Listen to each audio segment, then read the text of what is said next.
Welcome to the Meander Travel Podcast, episode number 27. We have officially turned the corner into our second year of podcasting, and we are excited to talk to you today about the exotic countries of Guatemala and Belize. If the view outside your window is as snowy and cold as ours is right now, then this will be a fun tropical escape. Stay tuned for our thoughts on jungle versus ocean and a comparison of 3 Latin American vacation destinations to help you decide on your next trip. So grab your own hot coffee or frozen cocktail, and let's talk about Mayan temples, birds, monkeys, caves, and sharks in Guatemala and Belize. Wheels up! We're gonna be 2 hearts running wild.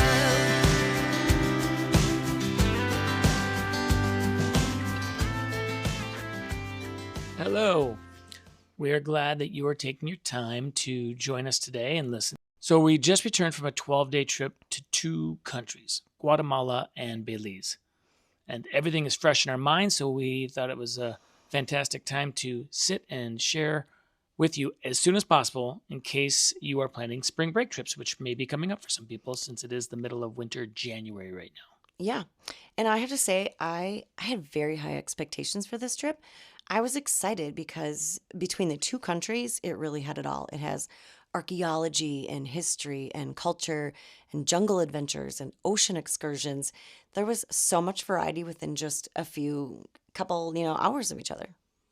Yeah, so how this trip came to be is that in 2020, Julie and I, with family, were going to go on a cruise, and in March of 2020, we all know what happened then, and we were going to Belize, had a booked trip planned to go on the birding excursion and tour on the mainland. I did, with a guy named Ivar. And Ivar was a guide that I had found out about and did some research in Belize. Well, we had to cancel on him with 1 week before we were going to be there. And that sucked for him because, it's his income. Well, the whole world. The whole world. But for him, all tourism, he got shut down for a long, long time. We stayed in touch. We were contacting each other via Facebook, so we became friends. And we've been commenting on each other's posts for 5 years. I feel like I know him. And then I've even sent other people that were going to Belize to him because I knew about him. And they've been down twice, and we still hadn't been down to see Belize or not.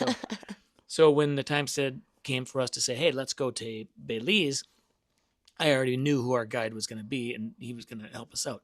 So we got in touch with Ivar, a great guide, and he took care of everything. He did everything for us. Yeah, so because you had that existing relationship, which was totally cool, and he was a knowledgeable, local, and experienced guide too, then he was able to help us plan our time in country. But even more so, he literally picked us up at the airport. Yeah, he picked us up from the Belize airport, Belize City.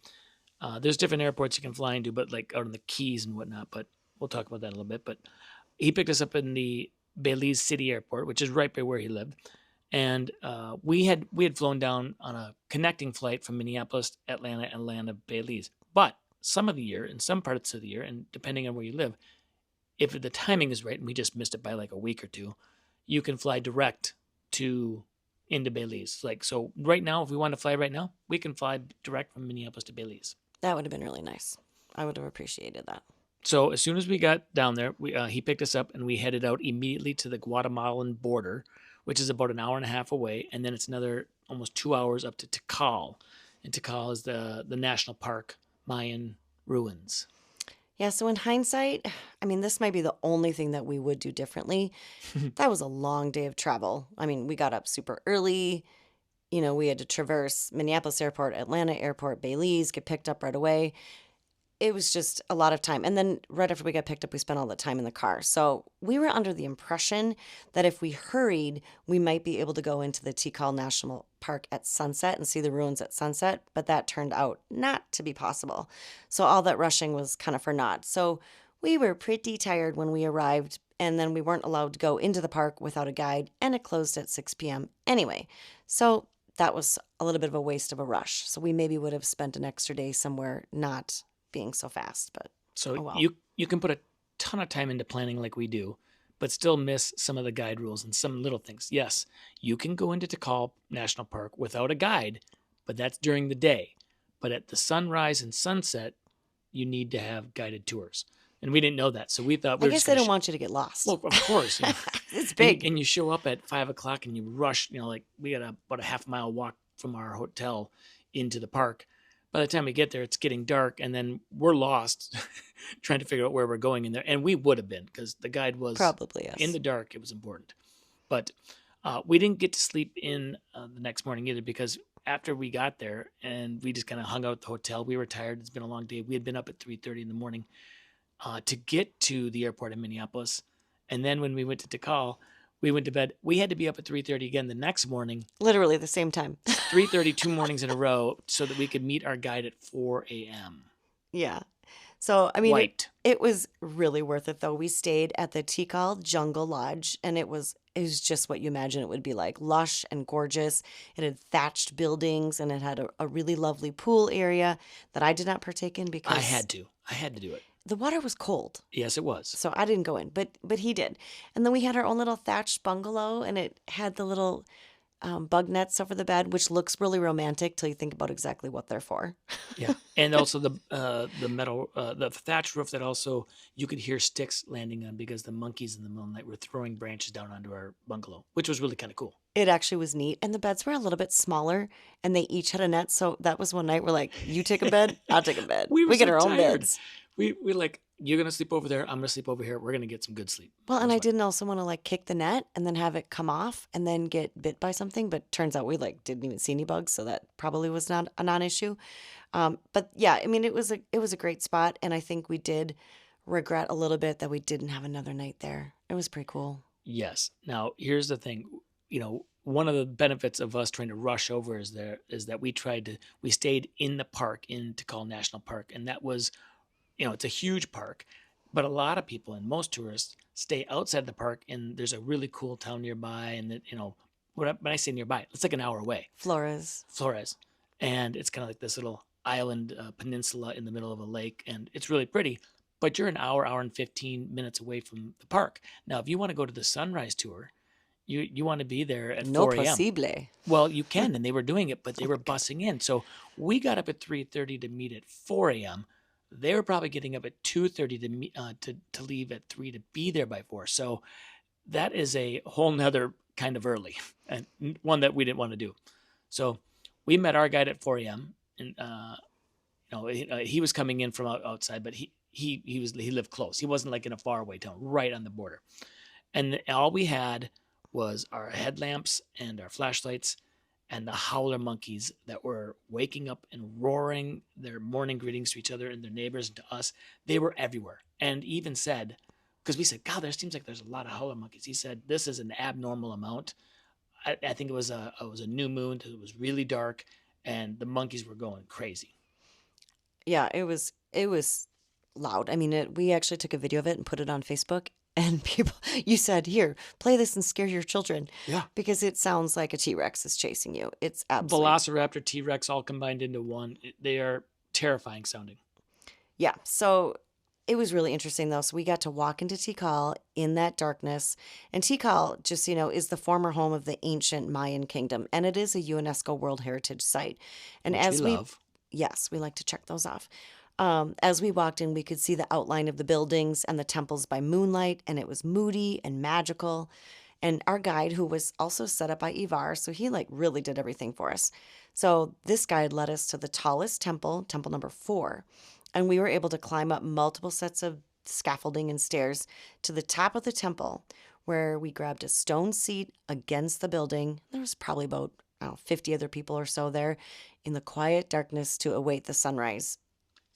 So something that's really cool about that is that you're walking up in the dark, you have your headlamp light on, and you walk up there, and these stone seating that Julie's talking about is kind of like platform, ridge, and these are part of the temple. This is a natural thing on the temple, that they didn't create this.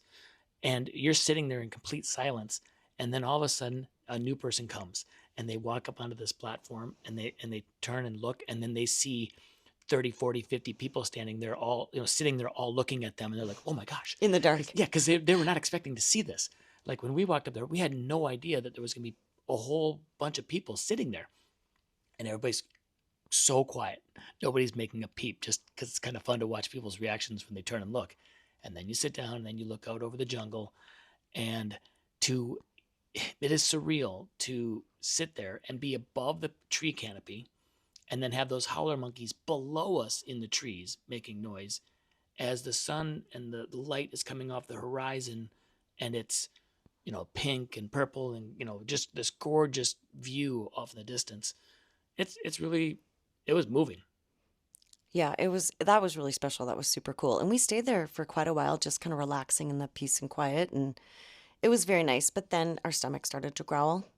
So we did head back down to the lodge for coffee and some breakfast because, man, it was early and we hadn't had any coffee yet. And the Guatemalan coffee is very good. So we went down and did that, and then we headed back out again with our guide for a full day in the park. And I was super excited because our guide was a birding expert.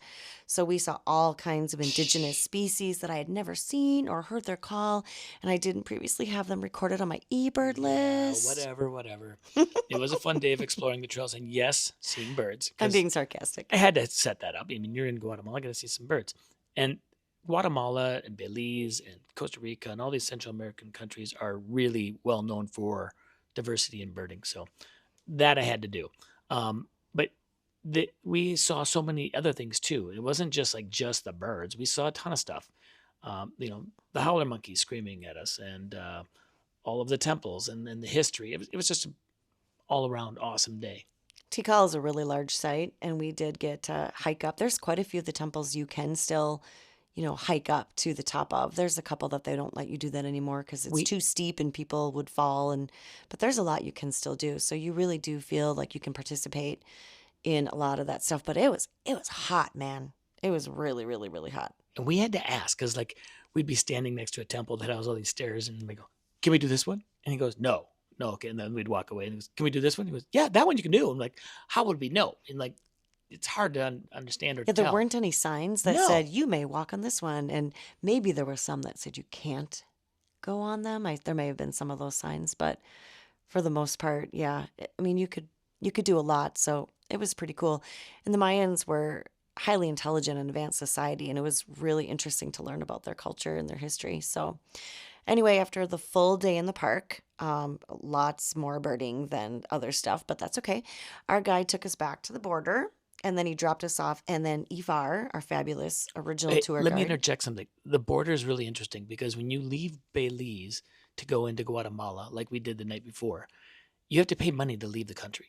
So when you go to the border, and guides are not allowed to guide across the border. So our guide that, Ivar took us to the border, but he couldn't be a guide in Guatemala because they have their own rules and you have to have a Guatemalan guide.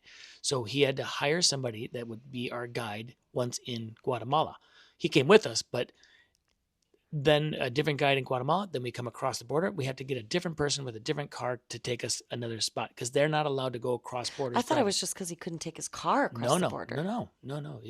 He could. He had to have a separate guide, and when you pay to get out of the country, you don't have to pay to get back in. So Guatemala doesn't reciprocate by saying, "Oh, you need $30 to get out." Well, you're gonna have to pay $30 to get back in. No, it doesn't work that way. It's just Belize leaving the country. You pay Belize to leave the country. So anyways, go on. I'm sorry. I just wanted to... That's interesting. It was wild. Okay. Well, so anyway, we got taken to the border and then dropped off where another guide was waiting for us to pick us up. Thank God. So it was like clockwork, though. I mean, he really had everything in motion for us. We did not have to wait for anything.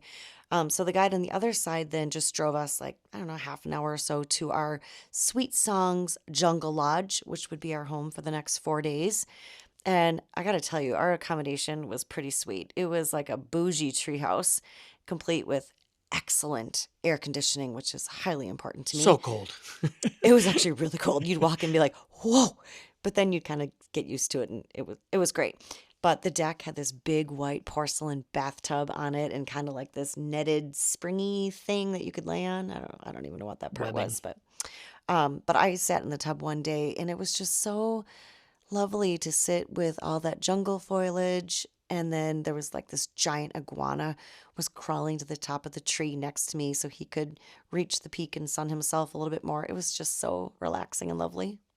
So during our stay, we participated in a few resort activities. Like, for example, We enjoyed an early morning hike where spotted and heard a bunch of new birds, and it was like a birding / early morning hike. Yeah, you did that, not me. Yeah, I did that one, but I slept in. yeah, well, you were tired. We've been having a very physical couple days. And then for the diehard birders out there like me, in the 10 days that we were in Belize, just for fun, because stop talking about birds, I saw 150 new birds in Belize alone and 46 lifers. And that quickly became the number 2 country for me, where it was one species more than we had in Tanzania a few years ago. So in Guatemala, 50 lifers. And yeah, that's a lot of dancing. So when you get a new bird, lifer, got a little dance. Looked like a dork, but that's okay. Someday we might have to do an all birding podcast so that all 6 listeners that like birds can listen to that one. No, there are lots of crazy birders like you. There really are. And there's a lot of closet birders too. I'm not one of them. But yes, you are. No, I'm You're not. a closet birder. Because guess what? I refuse. Birds are beautiful, and they are. A little brown bird, who cares? Okay, some people do.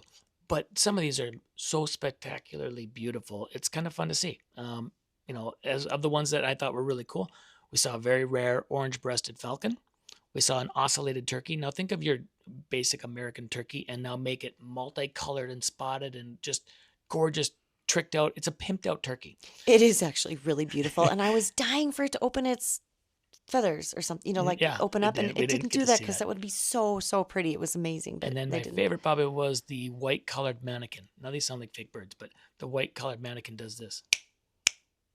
Just snaps. It just sounds like snaps nonstop. That's going to come across bad on the microphone. I hope you don't mind, but that's what it makes calls. It sounds like snapping in the woods. It was kind of cool. I thought it was funny that sometime we'd be like, "Oh, what was that bird? That was movement," and he would say it, and it was literally like a bird we see in Minnesota. It's a robin.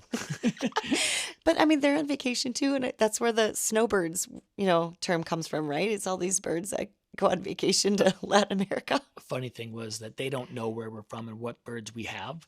So they only know the birds that they see, and they know the migrants. So like, okay, here's this bird, and it's this little, it's like a basic bird, like a robin or a sparrow or something. They're like, yeah, we have those all over our yard, but he doesn't know that. So he thinks he's showing us a cool new bird. So it's kind of fun to do that. Yeah. Another resort thing that we did, besides the birding, was at the base camp. We went to another place for birding. Sorry, a little bit more birding.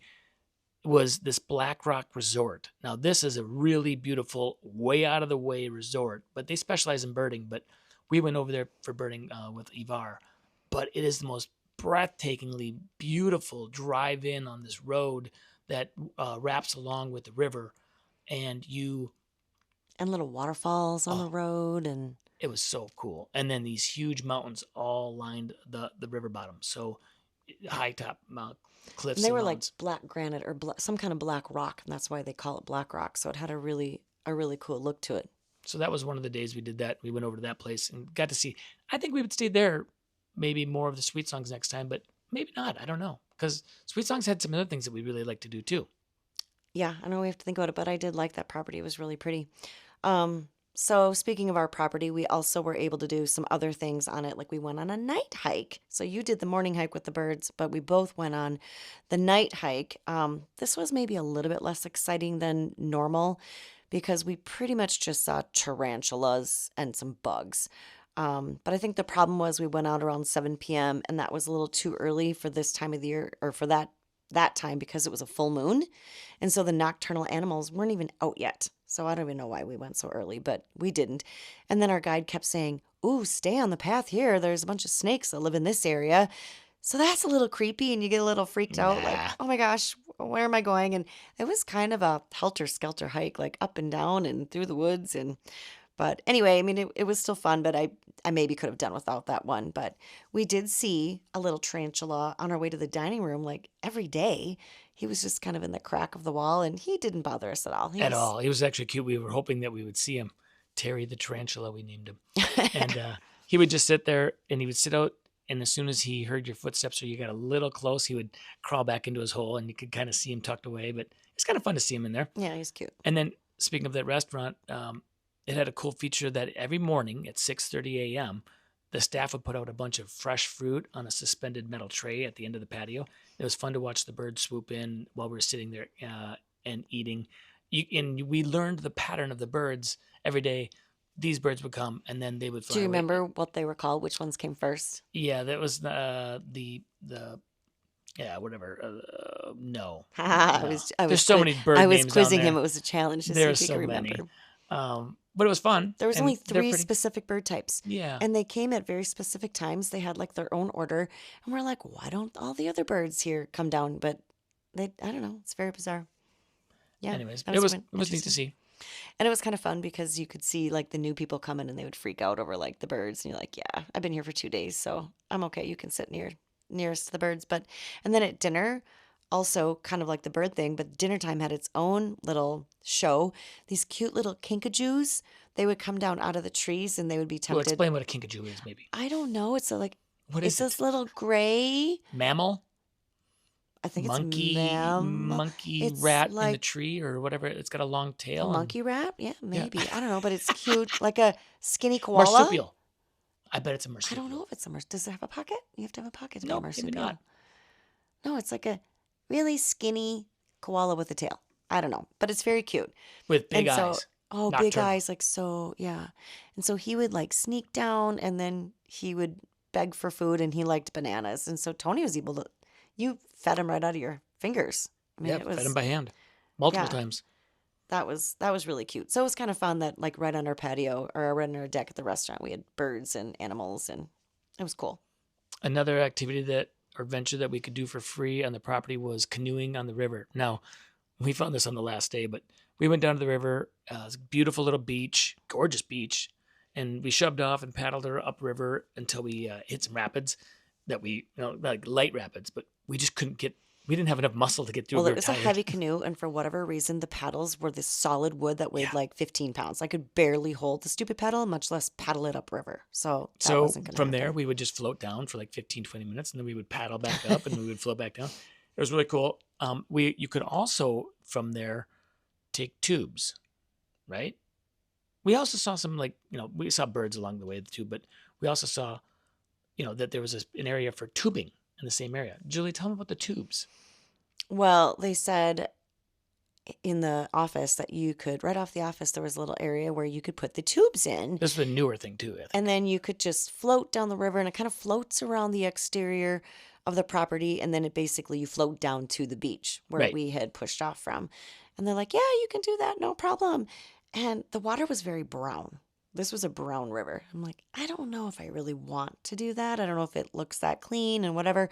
And then we later found out that there are crocodiles in that river. Okay, let's pause before you freak people out about we're never staying at that place.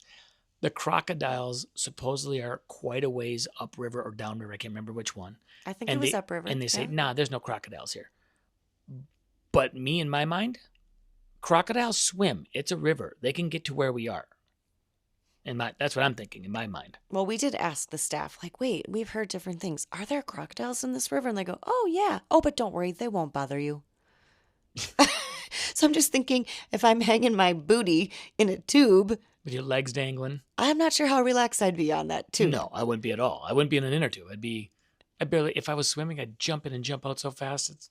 No, that's crazy. And then when I got home, I actually did some Google research and I looked and I saw some photos of crocodiles on that river and they're very big. Yeah, no thank you. I was like, no, I think I'm good. Hard pass. We'll just Yeah. stay with the canoe. So the crocodiles were a no-go. They say that they were downriver. But horses were a definite yes. Yeah. I surprised Julie with an opportunity to go hop on some horses at the stables right at where we are, right at our property. And we meandered through the jungle. Meander. Yeah. Through the jungle, up the mountain, many mountains, but up the mountain that's attached to their property. And it brings you to this lookout where we dismounted, and they had a guy that had run up in advance and set out underneath this pergola. Beautiful charcuterie and wine ready for us, and we got to sit there for an hour taking in the sunset over the Mayan, over the jungles of Belize and the river. Beautiful views. It was so pretty. There was even a rainbow because there had been some rain in the distance. So that was really pretty. So yeah, this was so fun. And it was another great way to see the jungle. And our guide even pointed out interesting plants and trees along the way that were medicinal or poisonous or provided products for them like rubber or gum, and to learn about the environment and then to relax together with the views of that valley was really, really special. So thank you for doing that for me. Yeah. Our resort offered lots of activities on and off site, but our favorite thing that we did was off site. And we set up this with Ivar again. Could have done it through our own place, but at this point, we had Ivar doing everything for us. It was great. After doing research and reading all about it, we knew that we wanted to go and see the ATM cave. Now, the ATM cave is known, I'm going to butcher this, but it's the Aktun Tunichil Muknal cave. Good job. Mayan. Okay, I probably no. You say good job, but that probably wasn't right. This is a world-renowned cave for cultural and spelunking and adventure. It's got it all. It's got everything in one spot. We knew that this was a must-do and mildly adventurous, but not too. Julie's not too bad on caves. But if you're afraid of caves or small spaces and swimming, then it might be an issue. Well, I am a little bit claustrophobic, and that is something that I first discovered in the City Museum in St. Louis, Missouri.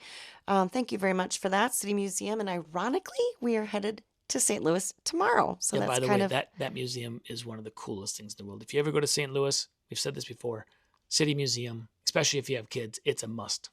Yeah, it's really cool. But they do have this area where I don't even know what it is. Doesn't matter. Anyway, I kind of got a little claustrophobic there. And ever since then, I am now aware of this. But I was able to do everything in this cave. And there were a couple times where my heart was seriously racing and I had a little bit of trepidation over what we were going to be doing next and kind of felt a little panicky. But our guide was really reassuring. And he talked me through like each scary section by saying, okay, this is what we're going to do. This is where you're going to put your hand. It's only for just this little tiny little bit, and then you're going to be out. So it was fine. I knew exactly what to expect. And all in all, I would totally do it again. And I wholeheartedly recommend it. Don't let your fear stop you from doing something really, really spectacular. So to give you some more information about this excursion, you will be hiking in about 1.5 miles from where you park just to get to the cave. And this is you hike in on a fairly wide path, very pleasant path, through the jungle, navigating the single river that winds back and forth, but you forge across the river in 3 different crossings. And depending on the water level, you may be swimming or just walking. For us, it was about waist high, and that's not that deep though. And there is a rope strung above you on the river, like a cable, so that you can hang on and walk across, so you don't feel like you're, like you're going to lose your balance. So you don't have to worry about that. One thing you don't have to worry about, you're not bringing your phone and you're not bringing a camera. So that stays back at the car. So you don't have to hold on anything except for this rope. Yeah, you're not allowed to bring anything. And in some ways, it was easier to try and swim across the ones that were a little bit deeper because the rocks are so rocky in different sizes that you kind of just are really unsteady and keep falling. Hence why the rope is there. But it's almost easier just to swim across. But Funny thing on that, Francis, our guide, he was walking in front of us, and he's this, he's smaller guy than I am. He's a smaller stature, but he's powerfully strong. He must do this thing every day, at least once a day, for guiding. And I'm thinking I'm pretty fit and I can go through this river and hike across this thing. I'm walking across kind of at a brisk pace trying to get across these rivers. He's ripping across this water. He gets over to the other side and we're like halfway done. We're like, oh my God, his muscles are so strong and he's balanced in that river and on those rocks. He's so sure-footed. It was pretty cool to watch. he also knows exactly where to step. Yeah, So every rock. he's just good about that. So Francis was amazing, and he was super professional and knowledgeable, and he's one of the like 60 or so highly trained and licensed guides that are allowed to go into that cave. Not just anybody can go in there. You have to be With with a a guide. licensed guide, and there's only so many of them. So he also supplied our gear, and that was basically a life jacket, and then our helmet had a headlamp on it. And I should address this too because I keep noticing that on all the Facebook chat groups that the most commonly asked question over and over again is, what do I wear? What do I wear to this cave thing? So I wore closed-toed Keen sandals. They're kind of open throughout the body of the shoe, but the toe was closed. And they want closed toe. Yep. And then I had a one-piece swimsuit, but it was kind of a rash guard swimsuit. And then I did have shorts on. And Tony wore a little bit longer board shorts with a tank top and his water shoes. But you are also required to wear socks, which seems weird, and we're going to explain that shortly. But we were fine in this attire, and it is easy to scrape your legs against the cave walls and then, or your knees on some of the rocks that are hidden under the water that you can't see. I saw a lot of women in full length leggings. Personally, I would not have wanted to wear full length leggings because that's just not that comfortable, but you do whatever you think is best. But our guide was so good about alerting us what to watch out for and telling us exactly where to step. And then we were just really careful. So we did fine. And when he says step where I step, you listen because underneath the water that you can't see, he knows where there's a jutting out rock that's knee high and you're going to take it right in your kneecap. Mm-hmm. But if you are 6 inches to the left where he was walking, it's fine. So if you kind of vary off from where he's walking in the water, you might bang yourself your knee. I banged my knee one time and I was like, yeah, I'm going to follow exactly where he goes. He told us a funny story where I don't know what country this person was from. It doesn't matter. But somebody was getting kind of irritated that he kept saying, step here, do this, do that. And they're like, we're adults. We don't need you to tell us every little thing. He's like, well, I'm only doing this for your safety. And the guy was kind of like, whatever, it's annoying. Well, so he's like, okay, fine. And so he didn't tell him the next time. And the guy caught his knee open or something. Yeah. Because he didn't really listen and didn't want to do what he's told. Then after that, he said, I'm sorry, I should have listened to you. So use your guides. They know what they're doing. They're awesome. So once you get to the cave, you see a beautiful blue light water. It's just gorgeous. And this is a huge cave entrance that's on the base of a mountain. And you're like, wow, how did anybody ever even find this thing? But it's cool.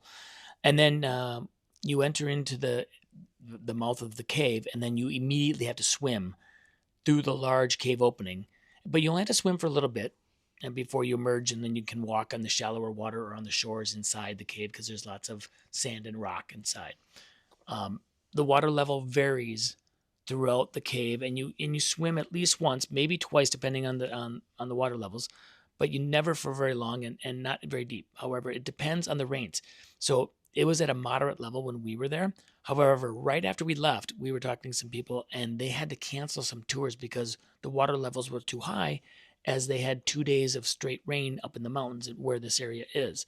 And that all runs down, goes into the river, goes into the cave, and then it makes it too dangerous. And these guides know this so well that they will be walking inside and they'll look at the water level on a rock.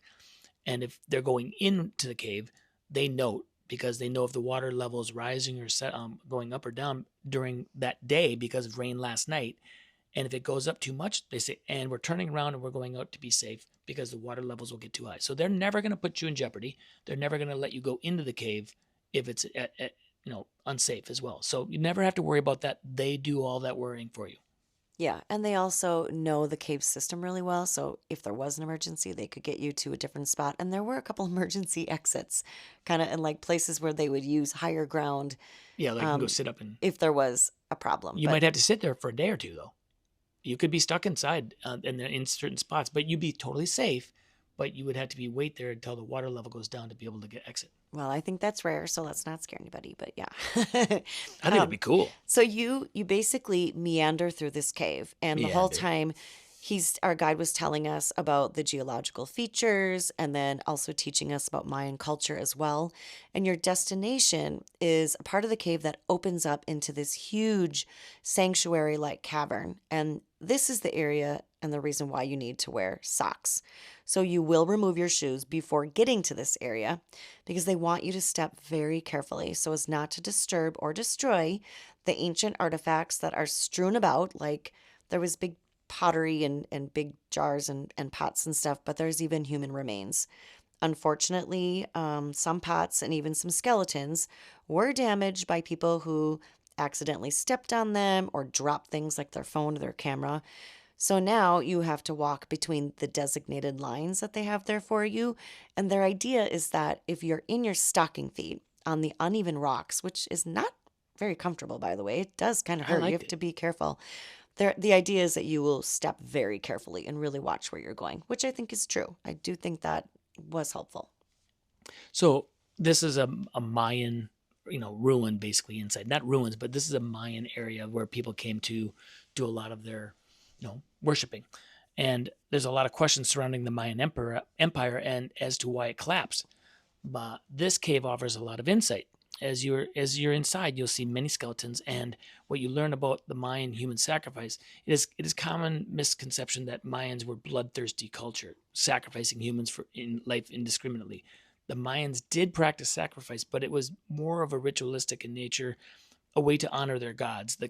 This cave is a living timeline showing water levels throughout the years, centuries, Yeah. and it illustrates a significant drought that lasted for over 200 years. And that may have been the significant factor as to the decline of the Mayan decline. As you walk through the cave and you hear the stories from the guide, you can see that as time went on, their sacrifices to the gods for rain became more and more desperate. There was pottery and food and the grains that they would do, and then all of a sudden there was human sacrifices. And if it got really bad, there were sacrifices of children. Yeah, so this was the part of the tour that I was really surprised by. I knew ahead of time that we would be seeing artifacts and human remains. That was publicized. I knew that. But I was completely unprepared to feel so much sadness in that part of the cave, and I literally could not stop crying. I was Bawling. just had tears raging down my face, and I couldn't get a control of myself. And after that, I had a completely different view of the Mayan culture, and I felt very connected. I mean, it was so intimate in there. It felt very real. And as a mother and hearing some of these stories, it was really pure anguish. I felt very impacted by the opportunity to see inside Mayan life and to be in their worship space and to really feel their cries for help, for their gods to bring them rain and to save them. I was just very overwhelmed. It was a pretty unique experience. So I can see it in I can hear it in Julie's voice right now. And if you can't, she's on the edge of even just talking about it, getting emotional about it. So don't mean to laugh about it, but it was that powerful. So we walked out a little bit more humbled than we walked in, and the whole experience was spectacular. It was a physical and educational and spiritual journey that we will never forget, and we highly recommend to anybody. Yeah. And then once you get out of the cave, you have to cross back over the river again the 3 times and hike back the way you came. And then our guide, when we got back to our vehicle, took all of our gear and then we could go kind of wash off. And then we came back and he had this delicious barbecue lunch set up with rice and beans and fruit and coleslaw that we had So actually good. picked up that morning from a roadside kind of stand. It was so delicious. It was the cherry on top after that kind of strenuous. And just so you know, this wasn't a cheap tour. This was about $175 a person, which is spendy for, Belize and a tour. But Yeah. this included the personal guide, who was also our driver. He picked us up from our hotel at 7 a.m., drove us to the cave about an hour and 15, 20 minutes away, led us on the expedition himself, got us lunch, gave us lunch, then returned us back to the resort by 3 p.m. So in the afternoon, it was a full day. We got a lot for that price. If you're looking to really challenge yourself, you could also do a different cave. Like if you wanted something that was more physical and more Crazy. Case- Cray cray. cravey, the Crystal Cave, which is also a really, really well known. It's probably the second, one or two. The ATM and the Crystal Cave are the 2 big caves that you can do in Belize. But this is a little further away from where we were, and we didn't want to go that far. But it's also a highly technical cave that is more physical demanding because it includes rappelling and navigating down narrow passages, which I knew Julie didn't want to do. Oh, thank you. And it does not have the Mayan cultural aspect, though. It's just an adventurous cave. So we wanted that Mayan cultural aspect as well. And Oh, let's be glad we clear. None of those were the reasons of why we didn't do it. It wasn't because it was too no, far away. I would have done it. I would not have done that at all. No way, Jose. There are some really, really tight chambers in there or tight little spaces that they say if you're claustrophobic at all, that's not for you. And when I read about that one, because I was like, ooh, we should go to a cave. So I was kind of reading the 2 different ones and I read the crystal one. I'm like, yep, nope, that's not happening. Gonna take a pass on that one. You need a licensed guide for that one as well. You can't just go. Yeah. You can't just show up and go to either one of these caves. Yeah, I mean, definitely. No way. So we thoroughly enjoyed our excursion, and I'm very glad that we did it. And we had some great adventures in this part of Belize, and we would love to come back. I will say, as I mentioned in our year in review podcast, I really fell in love with the jungle, and I felt that we left a lot unexplored there. We did. We could have gone ziplining, ATVing, and there's some rivers without crocodiles to go down, tubing down, and some of them go into and out of caves. That's a cool thing. It's a very popular thing to do. There's the cave tubing. There are also hikes into waterfalls and the Gowana Sanctuary and a few other important Mayan archaeological sites that we did not get to, and temples that we did not get to. But Yeah, just some of them are really close to us too, and we just very kind of ran close. out We of just time. didn't have enough time. I also wanted to go to the Excalibur Adventure Park. And, maybe the name kind of scared me away from it because it does sound like a tourist trap. But when I asked Ivar about it as we drove past it, he said, "Oh, no, that's actually quite fun."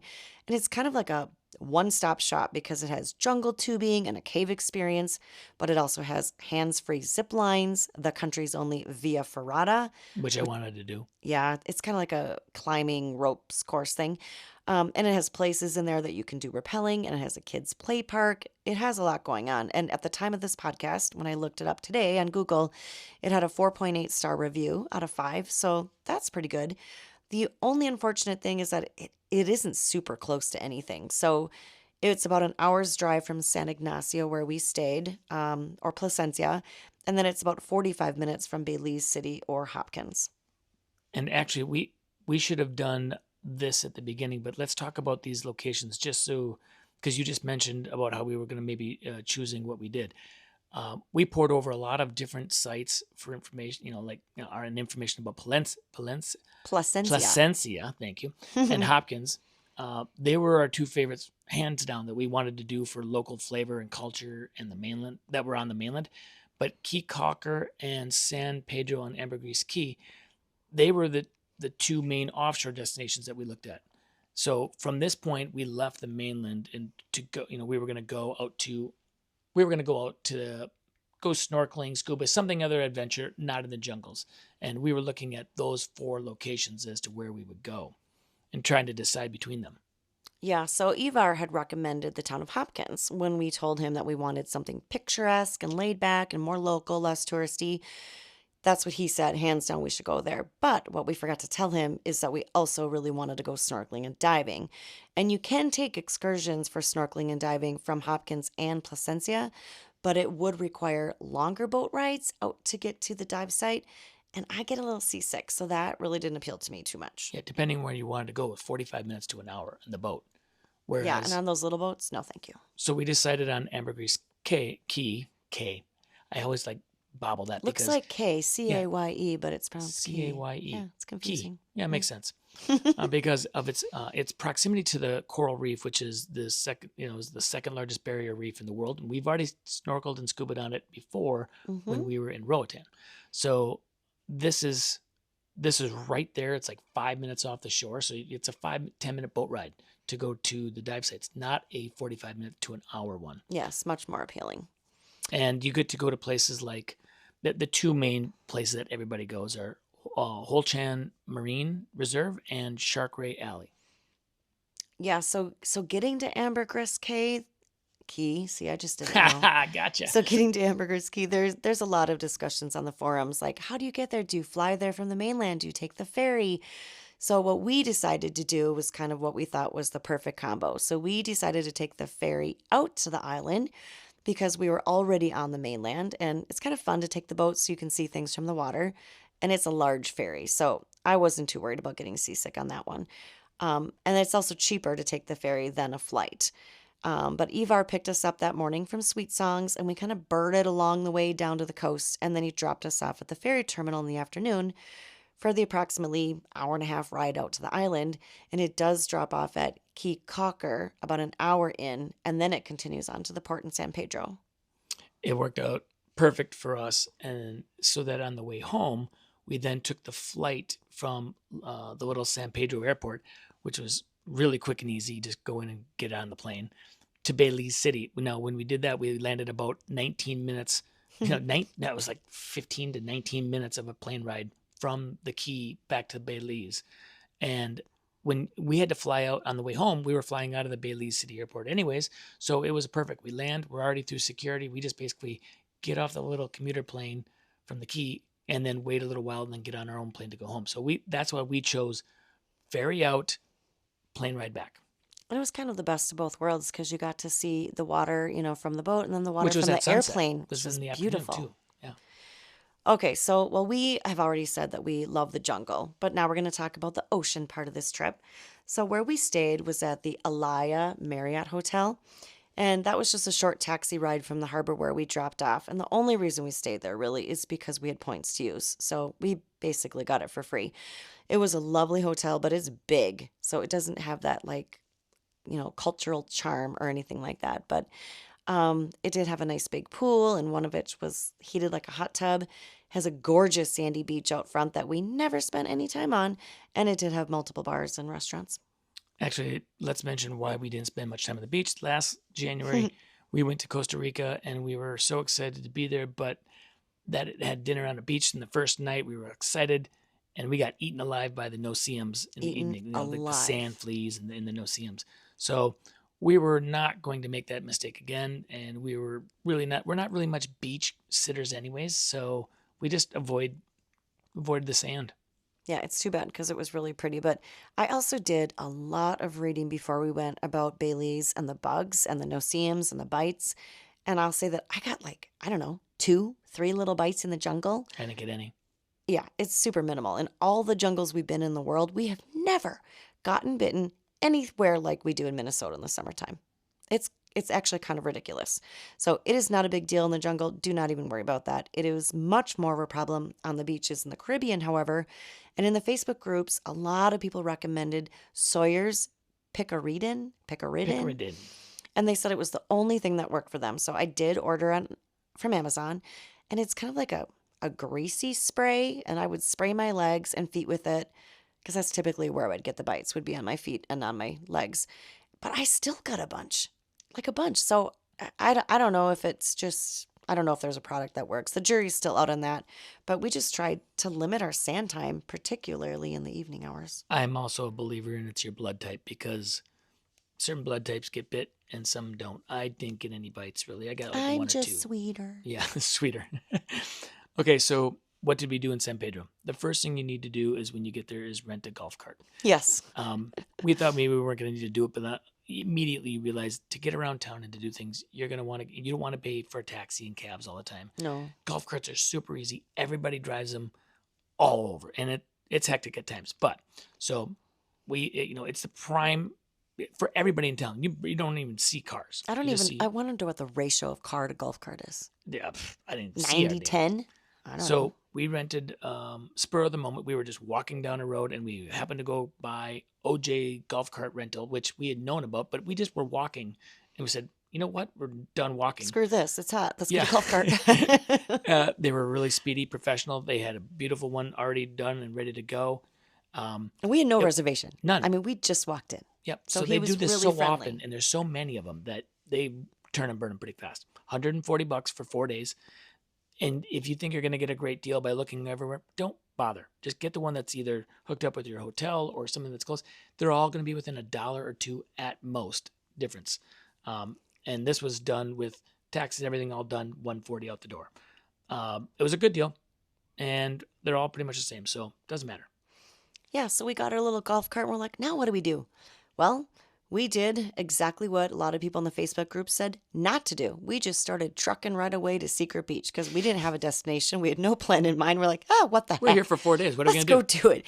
Even though people in Facebook groups are like, oh, the road's so terrible. It takes so long to get out there. You shouldn't go. It's not all that great. And we said, meh, let's go see it for ourselves. And we had a blast.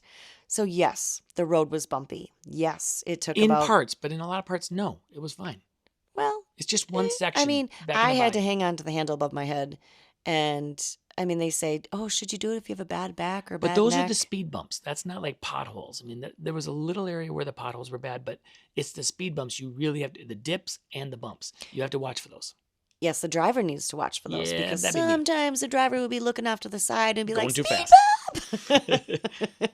So anyway, yeah, I mean, it took like, I don't know, 35, 40 minutes to get there. It's going to depend on the time of day because, man, there can be some serious golf cart traffic too. It's sometimes hard to get somewhere in a short period of time. But, I mean, what else do we have to do? We're on vacation, big deal, whatever. And it was fun because you got to see a lot of places along the way that you might want to come back to and try out later. And there were some of those that we were like, oh, that's cute. Let's come back to that one. Exactly. We saw 2 that we wanted to do that we knew of. Truck Stop, which was this cool bar area that we wanted to go back to for cocktails on another day. They had a semicircle of like really cool, yummy, inexpensive food trucks, but also had a nice walkway that goes back into the backwater and a little pool back there as well. And we actually, when we went and stopped by there later, we went there and we ran into some people from Minnesota. Another one was Crocs. We went to Crocs because on TikTok, I had been watching a brand new couple that had moved down to just like a couple weeks before we got there, had just bought the place and opened it and reopened it because it was already an existing bar. And they were brand new owners of this place. So we went there to cheer them on and say good luck. And they're Americans that moved down to Belize. So we went there as well. It was a big establishment. Huge. It's 3 levels. Beautiful for sunset in the backwater, though. That's a big ambitious thing they did. But anyway, so once we got out to secret, not so secret beach, because really everybody knows. Everybody about knows. It. It's not a secret. And just follow the signs, by the way. If you're not sure how to get there, there's signs the whole way. It says to It's Secret one Beach. road. It's Go going this way there. to Secret Beach. So we headed straight to Blue Bayou because we heard that they had the best seafood. And boy, did they. I look back at our pictures and it makes me drool, even just looking at them. Tony had the most fabulous blackened fish and rice and beans and plantains. I don't even remember what I ordered. All I remember is yours. Yeah, mine was so good. It was so beautiful. But the best part was where they served it. So you're in these picnic tables that are out in the water, like 100 yards out in the water. There's picnic tables everywhere. There's a volleyball court out there. And when you order, they come out and bring that food tray and it's over their head with the cocktails and they bring it out to you and they set it down on the table that's barely above the water. And you sit on your picnic tables out in the water, looking at the shoreline and all the water, eating unbelievably good food. Yep, you're just out there swimming, having the time of your life, and then here comes the waiter. Kind of felt bad for them, like they have to wade through the water, and if it's doesn't matter what kind of weather it is, they have to serve you. But for us, the water was so warm, and we had the place almost out of ourselves because it was a little cloudy that day, and I don't know, maybe that scared some people away, but that wasn't a big deal to us, and I was actually glad that it wasn't super sunny because I did get sunburn. And then being in the water the whole time meant we didn't get any bug bites. Yeah, you weren't on the shore. Secret Beach is basically one long line of restaurants on the far west side of the island. And it's restaurants and bars, and you can just walk in between them along the beach side and just go up and down, stopping at wherever you want. Each has their own vibe, like the reggae bar or the pirate bar or America bar or whatever that one was. And there's one that was a water park bar and grill. And they have those huge inflatables that you climb on and jump in and, for the kids to jump off of. Yeah, so we did go to that one, but we did not eat or do anything in that water park except for get massages there. So we got 1-hour massages underneath a little thatched hut that was kind of extended on a little dock, I guess, out on the water. 100 yards out into the water. And it was adjacent to those little jumpy trampoline things. So you could kind of hear some of the kids, but it didn't matter because it was pure paradise with the ocean breezes and the tropical essential oils that they used, and then just listening to the waves. I had a really, really great massage, and it was heavenly, and it was cheap compared to the prices we pay at home. And it did rain a little bit while we were out there, but that didn't even bother us a bit because we were covered. So we stayed dry, and it was lovely. I highly recommend doing that. We got really lucky with the rain. It did rain a few times out on the island, but it never impeded what we were trying to do. And keep in mind that it can rain at the drop of a hat out there, but often only for a few minutes, and then it's done. I see people stressing about the forecasts and the groups, and people are always talking about the rain and is it going to come? And like, who cares? It's something that you can't control and probably won't ruin your vacation because the forecast may say rain every day because it's in the tropics, but don't worry about it. You can see the rain coming. You can adjust for it for the time wise because you can see it coming across the water, and it's there. 15 minutes later, it's gone. And it's hot, so who cares? Yeah, sometimes it's refreshing. You're wearing a swimming suit anyways, probably. Yeah. Okay, so for just a general recap, we liked Secret Beach. Could you do without it? Sure. I mean, there are tons of cute little restaurants and bars sprinkled throughout San Pedro that are just as good, if not better. You definitely don't have to make the trek all the way out there to do that, but it was an adventure, and we were glad that we saw it because otherwise we would just wonder. And speaking of adventure, our biggest adventure was definitely our snorkel and dive excursion. Now, we were able to go on the same boat together, even though I was diving and Julie was snorkeling, because it depended on, it departed from our dock right at the Marriott. We stayed, at the Marriott Alea. Very handy. So we purchased our package from the hotel, which may not have been the best company or best price, but it was right there. It did walk, Mm-hmm. 50 yards to go to the dock and get on it. That's meant something to us. It was a And professional operation. I yeah, think it was good. and we ran out of our research energy at that point to figure out which was the best. So, all of these excursions, for the most part, go to the exact same two places. If you're doing the 4-hour, cruise, you're going out to Holchan and you're going to Shark Alley. Sharkway. So you're going to the same two places. It's just whose boat is taking you out there. Unless you take a catamaran and that's a full day event and you go over to Caye, and we decided not to do that one. Yeah. I don't know why we didn't. It would have been fun too, but Meh. whatever. So our first stop was Shark Ray Alley, and that is to swim with the nurse sharks and the rays, hence the name. But keep in mind, you're out in the open water. You're not just, right offshore. You're not in an enclosed area. You are in the open water, and the sharks come and go as they please. They don't glow. No, they don't glow. Maybe they glow. No, they're brown. So when you first jump in the water, they kind of are all around you. Like you see them all around before you get in the water. You're like, whoa, there's a lot of It's sharks awesome. here.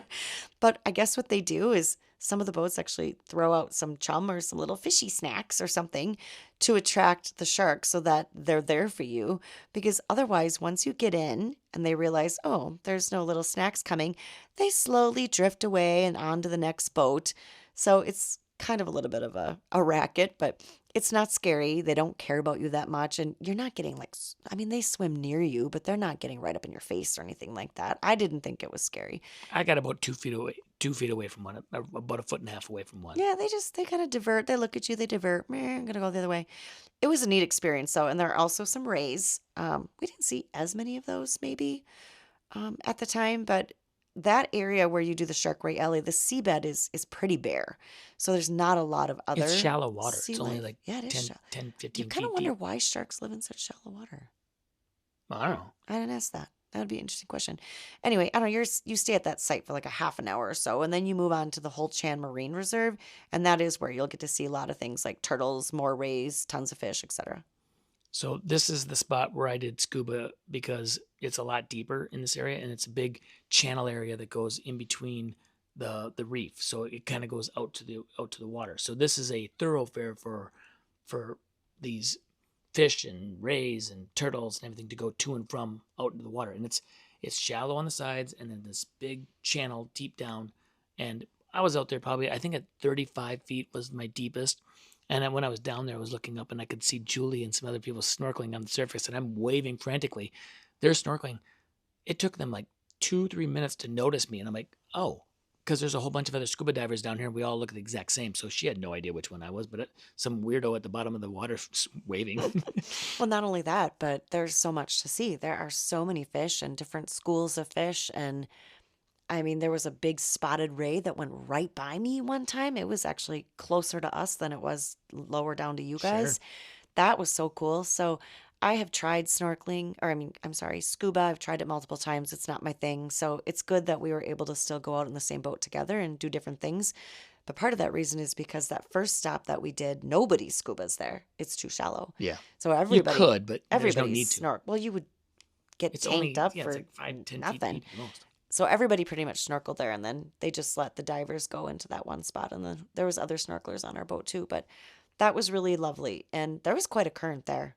Oh, it was because strong. of that inlet area, and it goes in and out depending on the time of day, obviously. And but that was cool. That was a really neat thing to see. But you can only be in that spot for so long because all of these boats have a special, like a ticket. Yep. They have to check in with this little floating boat house thing where they check in, then they know you're there, and then you have to leave. So you It's don't like a- get a ton of time there. On-site meter maid for boats. Well, it's like a national park check-in. Yep. And you know what? You say if you're doing your research and you're like, I want to go out there, I want to spend a whole bunch of time out there. Just know you can't. You're not allowed to. So I was like, when I first heard about this tour, I was like, well, that doesn't seem like very long, like 45 minutes out there at that spot. That's not, I want to go longer. Mm-hmm. And I was kind of getting frustrated. I couldn't find somebody, and all of a sudden explained, oh, you only are allowed, the boats are only allowed there for that long. So you're moving on no matter what anyways. You're going to go do the Shark Ray Alley and you're moving on. So it was, you don't have a choice. No, you don't. So don't have a worry choice. about it. Don't get stressed that you didn't get the best deal where you got to stay out there longer. Yeah, that's all you get. So how would you compare then the diving in that area to the ones we did in Roatan, Honduras? Okay, so totally different. They are on the same reef. They were not the same quality reef. Roatan had been talked about having a lot of bleaching, and it did, but there was a lot of gorgeous coral there still. This was these two sites in particular. Now, there's a lot of other dive sites in Belize. If you're going there to dive, you're not going and doing these two little spots we did. We did this because we were snorkeling and scuba diving. And because it was close. It was close. It was a 10-minute ride from our dock. This was not the same as if you were going to go on a professional dive site. There's tons of them along that reef. There probably is some great coral. I didn't see it. What we saw in those two spots was really blah for coral. But there was a lot of fish. There was way more beautiful things in Roatan that I got to see scuba diving. It feels like maybe there was more dive sites in Roatan, Oh, but there's a maybe ton that's more. just because we didn't really explore them in And Belize. Roatan is set up for scuba. I mean, it is a scuba diving mecca. It is one of the best in the entire world. Yeah, so, well, that brings me to this might be a good time then to discuss, because we kind of wanted to bring this up for our listeners, because I think this is probably what a lot of people are thinking about. So, of these 3 Latin or Central American countries that we recently have been on vacation, so 4, he says 4. Costa Rica, Yeah. Roatan, Honduras, Yeah. Guatemala, and Belize. Okay. I'm thinking ocean Okay, ones, though, so But Guatemala you're right. No, was you're just right. a day, and it was inland. It was the northeast corner of Guatemala, and that was jungle. So that's not the same, but we have been to 4. But this is about diving. Got it. True. So in the past, we wanted to go to all of these, and it was probably for each time that we finally chose which place to go, it was probably airfare and availability that helped us decide which place to go to. But if all things are equal as far as airfare goes, we can kind of break it down a little bit and see what each place has to offer. Well, Roatan, Honduras is an island off the coast of Honduras, but it's Honduras. We loved it. We actually did an entire podcast on it. And by the way, it's our #1 most listened to podcast. Go figure. Huh? Yeah, who knew? I mean, that's actually super interesting, and maybe that is good timing for us to do this one. And I don't know, maybe this will be the second most listened to. Well, Who we knows? got to give it some time. But 2 main areas in Roatan, the beach resort. There's a cool, vibey Key West type area in Roatan. And then there's also a big resort, huge mecca of hotels area. Super confusing though, because it's West End and West Bay. So yeah. can that be more We confusing? like West End. I preferred that to San Pedro. Well, yeah, I mean, I agree. I'm thinking, I'm processing in my head. Definitely Roatan, like you said, is it has a big emphasis on diving and snorkeling. So if you're not going to be a diver, then you'd want to stay in West Bay and just do the resorts. And that's kind of what there is to do on that island. There isn't a lot of other things to do. And then next, we visited Costa Rica, specifically Tamarindo, but we also did the Monteverde Cloud Forest. And Tamarindo, I mean, we thought that was pretty expensive, pretty touristy. It's also very beach focused, which is not always our favorite vibe that we look for. However, we split our time there between the beach and the jungle, and we did love the cloud forest. And we had a great time on that vacation. Like, don't get us wrong. And maybe we need to go back. We kind of agree that we need to see some other parts of Costa Rica, but we didn't leave there thinking, oh my gosh, I can't wait to come back. Not Tamarindo. Monteverde Cloud Forest, yes. Would love to do that. But Tamarindo, there's probably a lot better places to see in Costa Rica. Yeah. So I would agree with all of that. I think if I had to choose on them, I would say I would go to Roatan first. I would go to, this is going to be a tough one because I like Belize, but I would go to Costa Rica for a second visit on the coast if I was going to do a coast, but just not do Tamarindo before I go back and do Belize on the coast. Jungle, totally different. It'd be a whole different scenario with the jungle because the Mayan ruins aspect of Belize and Guatemala is really fascinating. It's really cool. Mm-hmm. And there's a lot more to be explored there. The jungles of Costa Rica, that would be pretty cool. And then, Roatan is an island. That's not a place you're going for any of that anyways. You're just going out there for the water. And the Belize jungle is different than the Costa Rican jungle Oh yeah, I felt so. because the Costa Rican jungle is a cloud forest. Yep.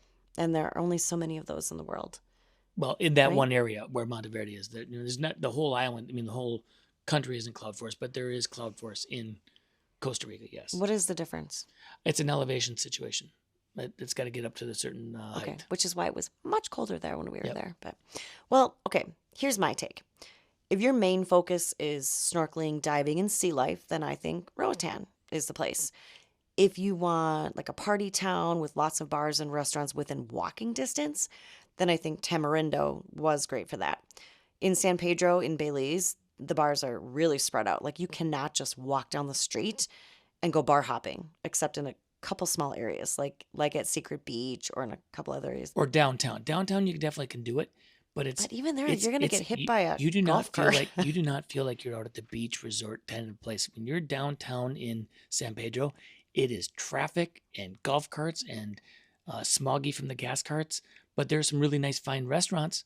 But I But feel like they're kind of like onesie twosies off by themselves. It's not yeah, like you're just bar hopping going from one to the other. They're not that easy to find. They're like down these long streets, and I I think don't other know. people would disagree with you in the sense that people that stayed down in that area, we just weren't doing that. Maybe we are kind of more out towards the resort area, but okay. Well, anyway, um, but I did really love Belize because I felt like it had more efficient infrastructure for one. It was an easier country to drive in. Even though we didn't drive, we had a driver guide. I felt like the roads were just much better than they were in like Costa Rica or even in Roatan, like much, much better infrastructure. But I just really thought that it had so much to offer between the Mayan temples, the jungle, the ocean adventures, and the cute towns that we have yet to explore that we've heard so much about that a lot of people talk about on the forums and stuff, the Placencia and the Hopkins. And Yeah, I'd like to do that. so I personally can't wait to go back to Belize. That's number one on my list. I would rather go back there and maybe not go, maybe I'd go to Key Cocker next time instead of Try Ambergris something Key. different.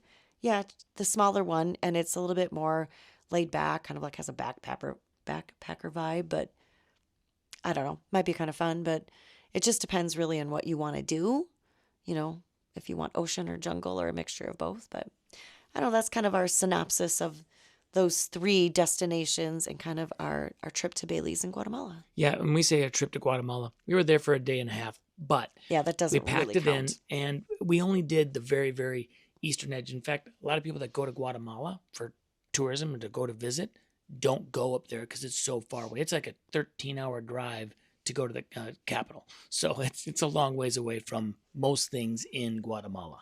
So Yeah. if you are in Belize, you're closer to Tikal than the people in Guatemala for the most part. Or like Antigua or some Yeah, of the yep. main parts of the Where our real daughter's touristy. been, but yeah, that she never got up to Tikal. So, anyways, we thought we'd throw it in there because it was a really cool thing to do. And if you're going to Belize and you can pull off Tikal, I would. It's worth it. Oh, Um, yeah. Thank you for Absolutely. listening, you guys. This was a fun episode for us because we just got back and we have so many thoughts about. We could talk for a lot longer. Sorry, it's a long episode, but we wanted to get it all out there. And shoot us a message if you want to get hooked up with Ivar. Yeah, Ivar is great, and we'll pass along the information. He does everything. He goes out to the Keys. He goes. He takes people on boat trips. He goes down adventure parks. He hooks you up with the caves. He'll do the tubing in the rivers. He does it all, and he's been Yeah. doing it for like 30 years. So he is the reason why we had such great guides is because Ivar knows everybody. Everywhere Yes. we went, everybody knew him. They're like, oh, Ivar. He has every connection you can think of. So when we said, hey, we want to go to Tikal, he's like, gotcha. I got a buddy across the border. Boom, he'll take you, and he's a great birder. How about this? We want to do this. I gotcha. My good buddy he's a 20-year guy in ATM.